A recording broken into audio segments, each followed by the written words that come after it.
Shalom untuk kita semua. Shalom. Kita biasa menyanyikan Epenu Shalom Aleichem. Ya kan? Nanti terjemahan bahasa Indonesianya damai-damai sejahtera ya. Ya, damai sejahtera. Jadi ada kata sejahtera. Bukan kusampaikan bagimu ya. Boleh? Boleh ya. Coba nanti kita ganti bagimu dengan kata sejahtera. Boleh ya? Oh ya, kita nyanyikan dulu sama-sama biar kita lebih semangat lagi. Epenu Shalom. 3 ya. Epenu Shalom Aleichem. Epenu Shalom Aleichem. Epenu Shalom Aleichem.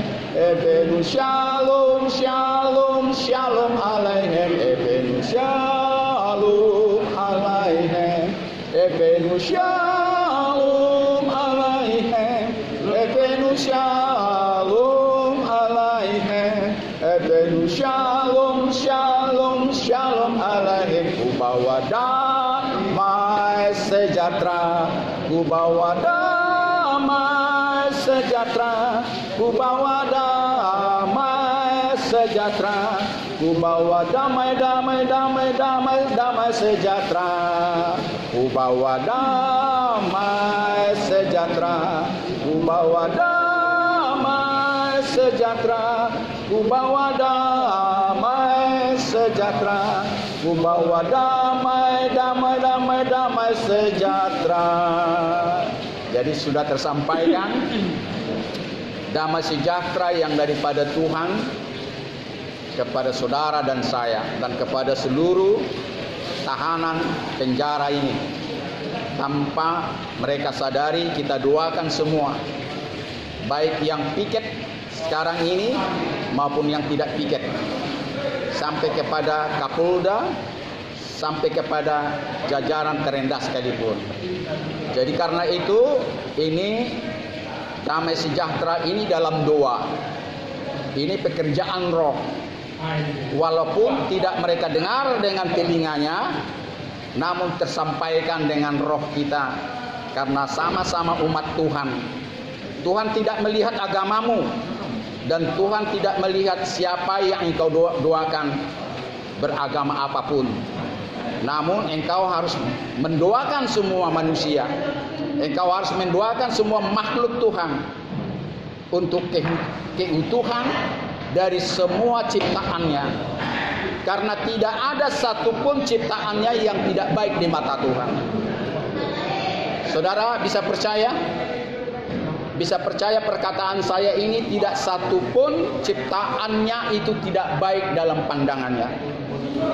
Karena 6 hari Tuhan menciptakan langit dan bumi dan segala isinya. Selalu dari hari pertama dia melihat bahwa baiklah adanya. Baiklah adanya. Artinya tidak ada yang tidak baik. Tidak ada yang tidak baik. Sekalipun nyamuk yang selalu berlawanan dengan kita, itu semua baik. Ya. Sekalipun ombak badai, katanya itu hujan deras, gelombang yang tinggi, semua itu baik. Tidak ada yang tidak baik. Ya. Karena itu kita harus bersyukur Tuhan menciptakan langit dan bumi, segala isinya, terutama kita manusia ini. Kita harus syukuri Tuhan memberikan telinga kita ini, letaknya saja sudah kita bersyukur. Coba bayangkan kalau telingamu ini menghadap ke atas, hidungmu ini menghadap ke atas, ya, dan matamu ini ada di dengkulmu, sulit engkau berjalan dan sebagainya. Dan semuanya ini sudah diciptakan sedemikian rupa. Bahkan alis mata ini untuk menjaga jangan sampai peluh keringat ini mengena mata. Karena itu sangat mengganggu, di samping mata kita akan perih dengan keringat kita dan sebagainya. Termasuk binatang, tumbuh-tumbuhan, gunung dan lembah, halilintar, petir, apapun itu. baik di mata Tuhan. Jadi jangan kita katakan kalau ini mereka bikin aktivitas, ini bencana. Ini beberapa kali khotbah saya menyinggung itu. Bahkan gunung meletus sekalipun, jangan katakan itu bencana. Itu semuanya sudah diciptakan sedemikian rupa. Karena itu jangan saudara mendirikan rumah di atas gunung berapi. Jangan menciptakan rumah di pinggir pantai yang saudara tidak mempunyai alas. Saudara harus mendirikan di bawah alas yang kokoh, di atas batu karang yang kokoh, dan sebagainya. Saya mau mengajak kita untuk merenungkan sejenak bagaimana segala ciptaannya ini mendatangkan kebaikan. Ini judulnya. Ciptaan Tuhan segalanya mendatangkan kebaikan. Ingat itu. Sama-sama kita mengatakan, segala ciptaan Tuhan. Yang kuat. Segala ciptaan Tuhan. Mendatangkan kebaikan bagiku. Saya kasih ilustrasinya. Layang-layang tidak akan bisa terbang tanpa tiupan angin. Amin. Tidak akan bisa. Layang-layang butuh dengan angin yang kencang. Raja Wali semakin kencang angin, semakin deras badai yang menerpanya, semakin dia semangat. Dia tidak lagi mengayu sayapnya, tinggal tenang dia bisa terbang tinggi. Hanya mengatur sayapnya untuk turun dan naik saja, tidak dikayuhnya lagi begini. Bayangkan Raja Wali itu terbang dengan badai sekeras apapun, semakin tinggi kerasnya angin badai itu, semakin dia kuat dan senang, semakin dia bergloria. Dan kalau kita lihat pelancar, tidak akan bisa pelancar berjalan tanpa ombak yang besar. Ya, ombak yang besar sangat dibutuhkan seorang pelancar. Karena itu di Indonesia kita terkenal ada ombaknya yang tinggi, salah satu di Nias, ya, di Bali sana dan sebagainya. Dan inilah yang patut kita renungkan dengan tema segala ciptaan Tuhan baik bagiku, baik bagi dunia. Jangankan bagi kita, bagi binatang dan tumbuhan sekalipun, semuanya mendatangkan kebaikan. Nah, sekarang kalau kita bawa 3 ilustrasi tadi, tentang yang pertama apa? Layang-layang butuh angin kencang. Ya. Terus Raja Wali semakin dia semangat kalau angin menerpanya itu angin badai, semakin dia artinya tidak mengeluarkan tenaga lagi. Dia hanya mengatur naik turunnya. Dia sangat bergloria dengan angin yang apapun kencangnya. Dan yang ketiga saya ulangi tadi, ya, apa tadi? Pelancar itu butuh ombak yang besar. Dan banyak lagi ilustrasi atau gambaran bagaimana sebetulnya yang kadang manusia ini mengatakan ini malapetaka. Ya, justru sebetulnya apapun yang terjadi mendatangkan kebaikan bagi manusia dan segala ciptaannya. Tinggal bagaimana kita menyikapi. Jadi apapun yang terjadi harus bersyukur. Tuhan sudah memberikan kita jiwa yang melahirkan rasio. Saudara berpikir itu karena jiwamu dan otakmu itu. Dan saudara mempunyai perasaan, emosi itu karena batinmu. Maka itu pemazmur mengatakan, pujilah Tuhan hai jiwaku, pujilah namanya yang kudus hai segenap batinku. Ini sering saya ingatkan dalam Mazmur 103. Jadi jiwa dan batin ini harus sinkron, harus sama untuk memuji Tuhan dalam menyikapi segala perbuatan tangannya. Segala perbuatan tangannya harus kita terima dengan jiwa dan batin. Jangan hanya jiwamu, akal-akalmu. Karena itu nanti mengatakan Tuhan tidak adil, Tuhan tidak benar, Tuhan tidak bijak, Tuhan salah. Karena hanya otakmu yang menerima apa yang dilakukan Tuhan dari hidupmu sampai sekarang. Apa yang saudara tahu terjadinya sejak dia menciptakan langit dan bumi ini.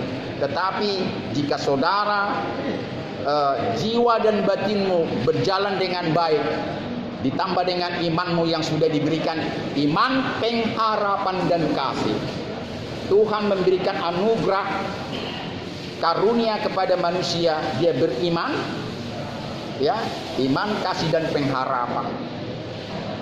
Lewat inilah semuanya manusia mampu mengatakan segala perbuatan Tuhan mendatangkan kebaikan bagiku. Tinggal sekarang persoalannya, ada terkadang orang mengeluh jika pencobaan itu datang. Sekarang kita berbicara pencobaan, anggaplah ini tadi angin badai, anggaplah ini gelombang yang besar yang dibutuhkan oleh pelancar, angin badai yang dibutuhkan raja wali, angin yang dibutuhkan layang-layang untuk terbang. Anggaplah ini pencobaan yang datang kepadamu. Bagaimana saudara sikapi? Manusia tidak pernah lepas dari pencobaan. Mari kita sama-sama mengatakan, manusia tidak pernah lepas, terhindar dari pencobaan. Karena pencobaan itu dianugerahkan Tuhan di dunia ini dan kepada manusia. Tepuk tangan dulu sama dia. Jadi karena itu, jika datang itu kepadamu, syukuri. Ada dulu pertanyaan kalau tidak salah bulan yang lalu, pencobaan itu datang dari mana katanya. Kalau kita baca Bible, Tuhan terkadang mengizinkan pencobaan itu datang sama kita lewat iblis, syaitan, apapun namanya itu, diizinkan. Dan Tuhan bukan bikin pencobaan kepada kita sekalipun dia menguji iman kita.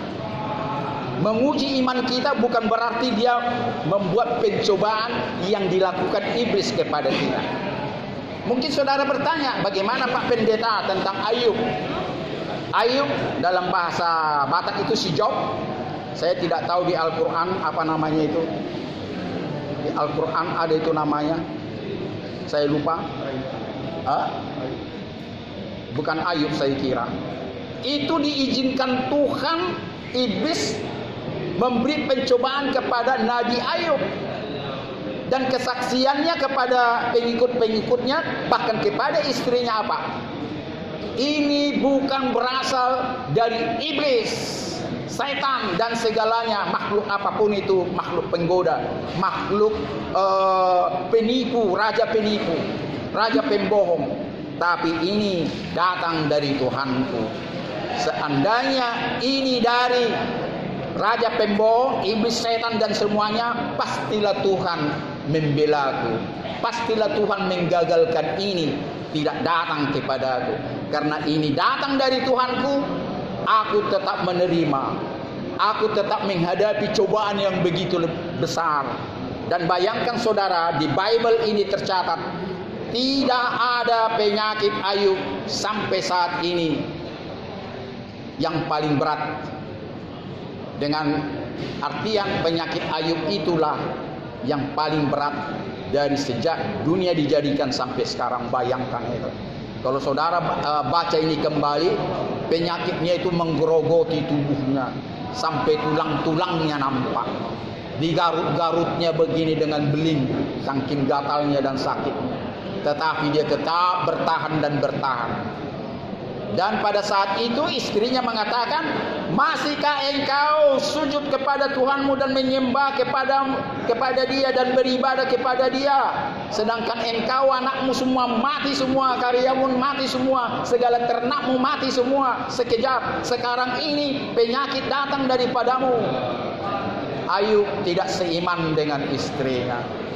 Mereka tidak satu ibadah. Karena itu Ayub mengatakan, engkau sudah gila. Tuhanku tidak akan pernah membiarkan aku jika pencobaan itu datang. Maka itu perhatikan kalau dua bapa kami. Sebetulnya saya lebih suka kalau berdua bapa kami yang diajarkan Yesus itu. Salah satu yang saya sebetulnya lebih suka mengatakan, kuatkan saya Tuhan pada saat pencobaan itu. Bukan saya katakan jauhkan kami, jauhkan aku dari pencobaan. Terkadang kalau doa bersama, orang tidak mendengar doa saya. Orang-orang mengatakan apa? Pada saat mengucapkan doa yang diajarkan Yesus, doa Bapa kami yang terkenal, jauhkan kami dari pencobaan, lepaskan kami daripada yang jahat. Kalau saya pribadi sebetulnya, Tuhan kuatkan saya dalam pencobaan. Bagaimana saudaraku sikap saya berdoa ini? Saya tidak katakan yang diajarkan itu salah, tidak. Tetapi Tuhan mau saudara mana mau tidak menjadi orang perkasa, orang yang gibor. Gibor itu perkasa. Karena kalau disebut El Gibor, Tuhan yang maha perkasa, saudara pun harus perkasa. Perkasa artinya tidak ada kekuatan yang kurang lagi bagimu. Engkau adalah memiliki kekuatan yang luar biasa, itu orang perkasa. Dan termasuk pengertian perkasa, saudara bisa tidak makan, tidak minum, tetapi kekuatanmu tetap ada. Ya, itu makanya Tuhan itu perkasa. Dia tidak pernah makan dan minum, dia tidak pernah tidur. Dia perkasa, jaya dan perkasa. Elohim Gibor, Adonai Gibor. Itulah Tuhan kita yang harus kita contohi. Jangan banci menghadapi pencobaan. Ya, apalagi saudara seorang laki-laki, jadilah seorang jantan, jadilah seorang betul-betul laki-laki, apapun istilahnya yang saya kasih. Jangan ciut, ya. Saudara seorang laki-laki yang diciptakan untuk seorang pimpinan, seorang kepala, bukan ekor. Ya, Tuhan menciptakan manusia selalu untuk jadi kepala. Kalau saudara kepala atau pimpinan, harus tegar menghadapi segala cobaan dalam organisasimu, dalam rumah tanggamu. Jadi kalau sudah bapaknya sudah tidak tahan menghadapi cobaan, bagaimana istrinya, bagaimana anaknya, bagaimana cucunya. Jadi saudara harus jadi imam dalam rumah tanggamu, dalam lingkungan kita, dan di dalam segala hal saudara harus tegar. Seperti Raja Wali tadi, semakin bergloria tatkala angin badai semakin kencang. Dan layang-layang itu sangat butuh angin. Kalau tidak ada angin, dia tidak bisa melayang tinggi di udara. Dan pelancar juga sangat membutuhkan ombak yang tinggi agar dia bisa berjalan di lautan yang luas dan sebagainya. Jadi ini saudara harus renungkan bagaimana pencobaan itu datang. Kalau Rasul Paulus mengatakan di dalam pertama Korintus 10 ayat 13, sesungguhnya pencobaan-pencobaan itu yang datang kepadamu, pencobaan yang tidak melewati kekuatanmu, dan pada saat engkau dicobai, Tuhan memberikan kekuatan kepadamu. Tepuk tangan bersama. Itu kesaksian daripada Rasul Paulus bahwa sudah dikatakan apapun pencobaan yang datang padamu tidak melampaui kekuatanmu. Dan kalau kita buka nanti di dalam Yesaya 40 ayat 31, ya, apa dikatakan di sana? Orang yang mencari-cari Tuhan, orang yang menanti-nantikan Tuhan, ibarat seekor raja wali yang terbang tinggi. Semakin banyak badai yang diterimanya, semakin raja wali itu senang-senang. Dan saudara berlari tidak akan capek, dan saudara berjalan tidak akan lelah. Jadi saudara tetap tegar dan kuat apapun yang terjadi kepadamu, apapun pencobaan yang datang kepadamu. Apa yang kita ambil dalam renungan ini? Apa yang bisa saudara ambil dalam renungan ini? Saudara lah yang tahu kenapa sampai saudara berurusan dengan hukum.